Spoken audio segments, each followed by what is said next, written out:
દોસ્તો, તમે ક્યારે આપણા પૌરાણિક ગ્રંથોમાં કે ઇતિહાસમાં એવું ક્યાંય વાંચ્યું છે કે ઉદય રાણા પોતાના પુત્ર મહારાણા પ્રતાપને ભણાવવા માટે મહારાણા પ્રતાપના ગુરુ આચાર્ય રાઘવેન્દ્રજીને પોતે ઘરે ટ્યુશન માટે રજવાડામાં બોલાવ્યા હોય એવો રાજસ્થાનના ઇતિહાસમાં ક્યાંય પણ નથી. કૃષ્ણ જ્યારે સાંદીપની આશ્રમમાં જાય છે ત્યારે નંદ બાવા કૃષ્ણને કેવી રીતના ડેવલપ કરવા એમની સૂચના નંદ બાવા ગુરુ સાંદીપનીને નથી આપતા. એવી જ રીતના વશિષ્ઠને દશરથથી કોઈ પણ સૂચના નથી આપતા, કારણ કે ગુરુ પ્રત્યે સમર્પિત ભાવે પોતાના સંતાનોને એમની અંદર સર્વાંગી વિકાસ થાય અને એમની અંદર શ્રેષ્ઠ માનવ મૂલ્યો ઉજાગર થાય એ ભાવથી એ આશ્રમોને પોતાના બાળકો સમર્પિત કરી દે છે.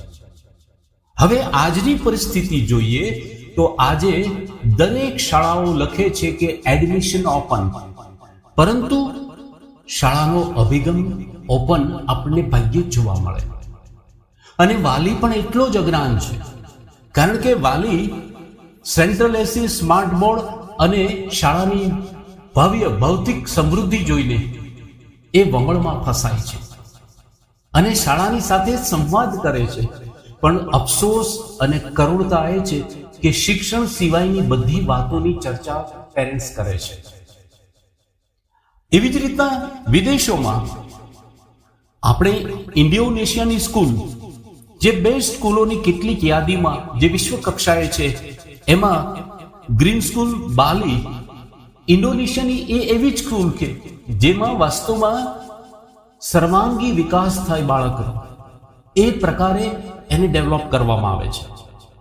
નેધરલેન્ડની સ્કૂલ અગોરા, એવી જ રીતના જાપાનની એલિમેન્ટરી સ્કૂલ, ઇઝરાયેલની હુઝુપ્પા, આ બધી શાળાઓ વિદ્યાર્થીનો સર્વાંગી વિકાસ થાય એ માટે વાસ્તવિક રીતના એ કાર્ય કરે છે. એ વિદ્યાર્થીને સંઘર્ષ કરતા શીખવાડે છે અને પ્રકૃતિ સાથે ને કુદરત સાથે સતત વિદ્યાર્થીનો નાતો એ બનાવીને રાખે છે. એ ફક્ત માર્કશીટમાંથી યંત્રમાનવ પેદા નથી કરતા, પણ વાસ્તવમાં પોતાના દેશને ઉત્તમ નાગરિકો મળે એ રીતના એનું ડેવલપમેન્ટ કરે છે.